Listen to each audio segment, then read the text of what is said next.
पाकिस्तान के बीच बहुत सारे विवाद रहे हैं। देश की आज़ादी के समय के बाद से ही कुछ विवाद सामने में खड़ी हो जाते हैं। हालांकि दोनों देश के बीच में आपसी समझौता भी हुई, जिस समझौता के तहत उसका निष्पादन किया। जब रेड क्लिफ रेखा दोनों देश के बीच में खींचा गया था और पाकिस्तान एक अलग देश बना, उस पर भी पाकिस्तान की आपत्ति रही कि रेड क्लिफ रेखा के निर्धारण में कुछ चीजों का समाधान नहीं किया गया। तो दोनों देश के प्रतिनिधि ने आपसी संवाद के जरिए उसका समाधान करने का कार्य किया, लेकिन समझौता होने के बावजूद भी पाकिस्तान अपने स्तर से यह आपत्ति उठाता रहा कि नहीं, इस समझौता में कुछ त्रुटियां हैं। इसी त्रुटियों को ध्यान में रखते हुए भारत ने इस बात को समाधान करने का अपने स्तर से प्रयास किया कि ये त्रुटियां क्या है। जब संवाद की बात आती है तो उस समय में पूरी बातों को सामने में रखकर उसका ऑपरेशन होना चाहिए, लेकिन यह बात नहीं हुई। पाकिस्तान अपने विवाद को उठाता रहा। हम इस बिंदु पर कुछ ऐसे विवाद को लेकर चलते हैं जहां कुछ समझौता हो चुकी है, लेकिन पाकिस्तान अभी भी इस समझौता पर हस्ताक्षर करने के बावजूद भी वो कहता है कि ये समझौता पे कुछ त्रुटियां हैं। भारत पाकिस्तान के बीच में यदि हम देखें तो मेजर समझौता की जो बात है यह बगलिहार परियोजना है। बगलिहार विवाद 12 फरवरी 2007 को आया।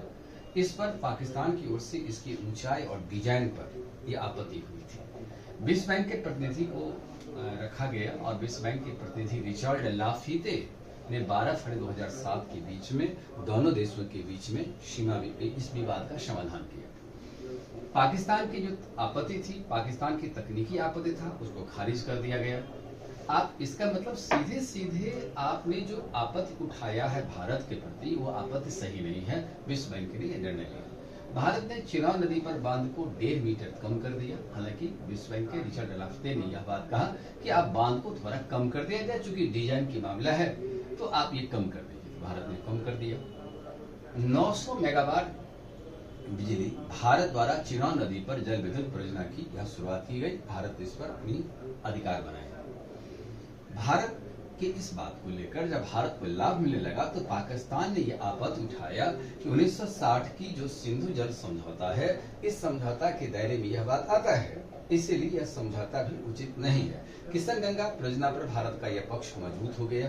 तो लेकिन भारत की ओर से कोई आपत्ति नहीं है। पाकिस्तान अपने मनगढ़ंत बातों को रखने का प्रयास कर रहा है। सर क्रीक विवाद यह एक दलदली क्षेत्र है जो 60 किलोमीटर का दलदली क्षेत्र है।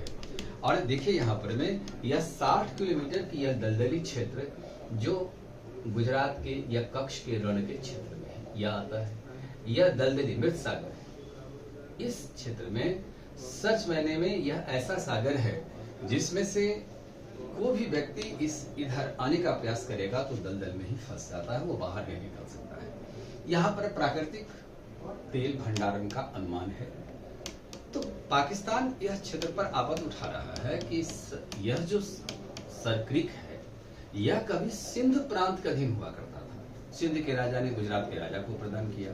पाकिस्तान यह कहता है कि सिंध एक हमारे क्षेत्र का प्रांत है और प्रांत के शासकों को यह अधिकार नहीं होता है किसी भी एक राज्य को यह क्षेत्र सौंपे, जबकि वास्तविकता का आलम यह है कि पाकिस्तान का निर्माण 47 में हुआ है, 1947 में। और यह सिंध के राजा जब राजतंत्र का दौर था, ब्रिटिश सरकार के समय में यह बात क्लियर हो चुकी थी। तो पाकिस्तान बेवजह से आरोप को लगा रहा है। जब पुराने समय में कोई राजा ने किसी क्षेत्र को दे दिया तो राजा में सॉवरेनिटी थी, एक समान व्यवस्था के तहत यह समझौता हो गया। हालांकि राष्ट्रमंडल के दबाव पर में जब दबाव की बात आई तो भारत के प्रधानमंत्री लाल बहादुर शास्त्री ने 10% का क्षेत्र यह पाकिस्तान को सौंप दिया।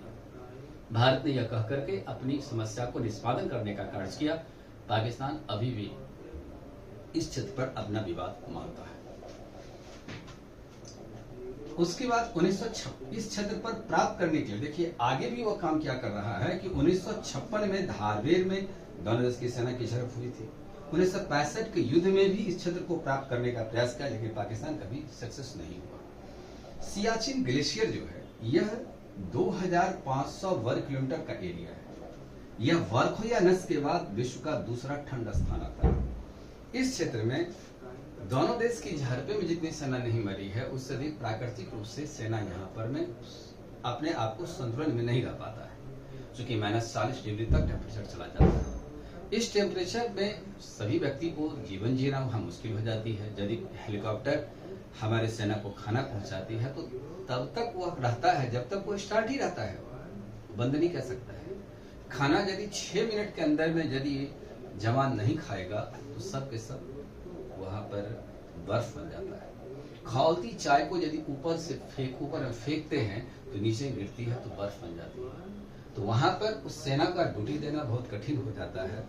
उस क्षेत्र पर पाकिस्तान ने यह विवाद को पैदा किया, लेकिन इस पर दक्षिण के काराकोरम राजमार्ग से जुड़ा है और अक्साई चीन वाले भाग से यह क्षेत्र जुड़ी हुई है।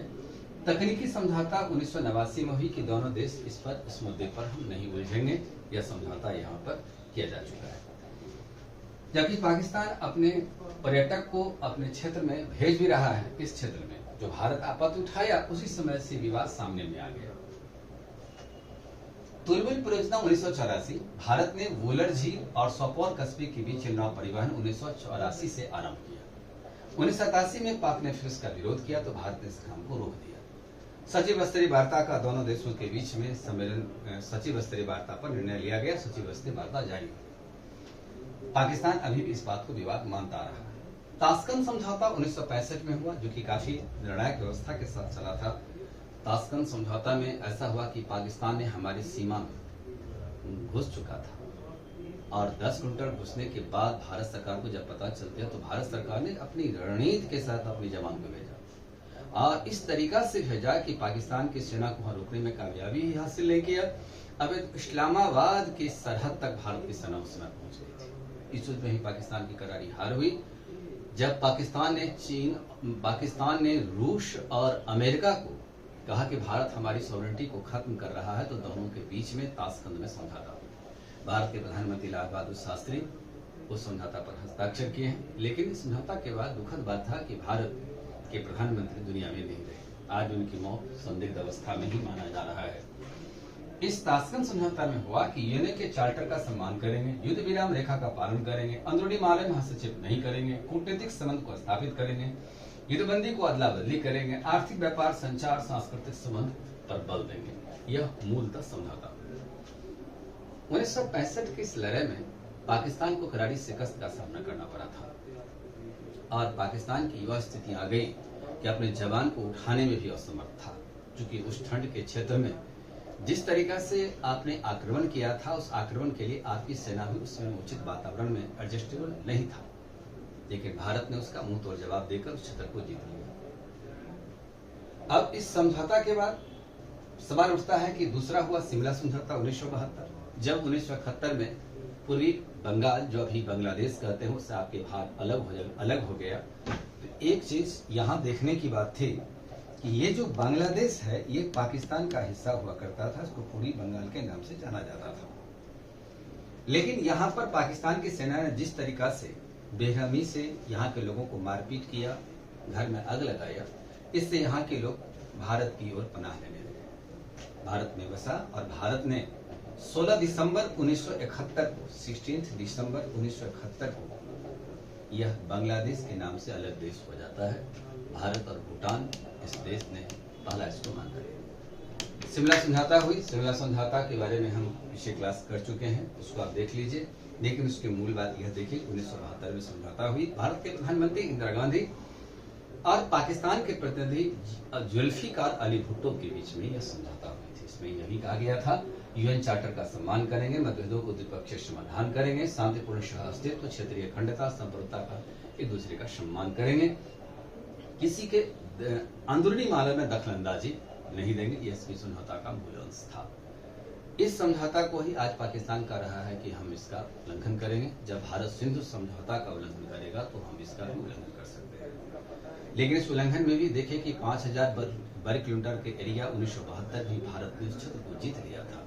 यदि समझौता का उल्लंघन करते हैं तो नियम तो यह भी कहता है कि आप उस क्षेत्र को भी सौंप दीजिए।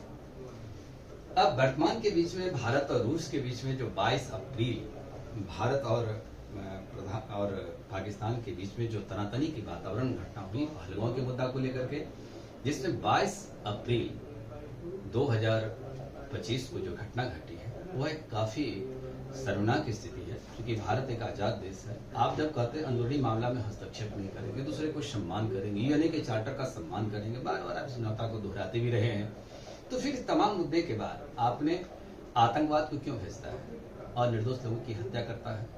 भारत का संविधान देश के भीतर में सर्वश्रेष्ठ है। हम संवैधानिक सरकार की गठन करते हैं, लोकतांत्रिक व्यवस्था सरकार को चुनते हैं। उसी प्रकार से जनता को भी अधिकार है कि भारत एक क्षेत्र में भ्रमण कर सकते हैं। जम्मू कश्मीर भारत का भिन्न अंग है। यदि उस क्षेत्र में यदि हमारे जनता की प्रतिनिधि जनता जाती है तो फिर आप उसको रोकने वाले कौन होते हैं और उसकी हत्या कर देते हैं। यह घुसपैठी है, यह आतंकवाद है। पाकिस्तान जिस आतंकवाद की राजनीति को लेकर आगे बढ़ता जा रहा है, ये पाकिस्तान को विनाश का कारण बन सकता है। हालांकि दोनों देश के बीच युद्ध नहीं होना चाहिए, युद्ध को रोका जाए और पाकिस्तान की हुकूमत को भी समझना चाहिए कि युद्ध आखिर यदि हम करते हैं तो दोनों पक्ष की हानि होती है। इतिहास उसकी गवाह है कि भारत और पाकिस्तान जितना युद्ध में अपना समय और धन को खर्च किया है, इससे विकास दोनों देश भी कर सकता है।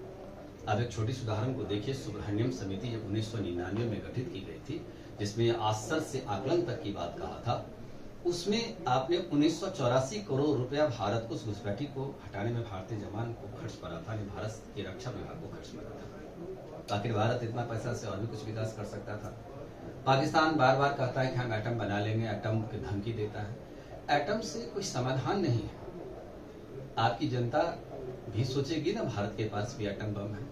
आप जो सरकार आप चलाते हैं पाकिस्तान में, पाकिस्तान के गवर्नमेंट है, एक एएसआई है और दूसरा वहां के डिफेंस है। तीनों के बीच में तालमेल नहीं रहती और इतना सारा समझौता जो हुआ है तीनों के बीच में एडजस्टेबल नहीं हुआ है। आपको पहले एडजस्टेबल कर लेना चाहिए। जब आतंकवादी घटना करते हैं, आप कहते हैं जांच करते हैं, आतंकवाद को हम सुपुर्द करेंगे, देखते हैं कि कौन है। आपने जांच कमेटी ढंग से गठन नहीं करता है, रिपोर्ट भी सामने में नहीं देता है। भारत आतंकवाद का विरोध करने वाला विश्व का पहला देश है, यूएन के चार्टर के सामने भी रखा, यूएन के सामने भी रखा था। और जहां कभी आतंकवादी घटना घटता है तो भारत इस घटना का निंदनीय बात मानता है। विश्व का 60 देश आतंकवाद के कहर से ग्रसित है।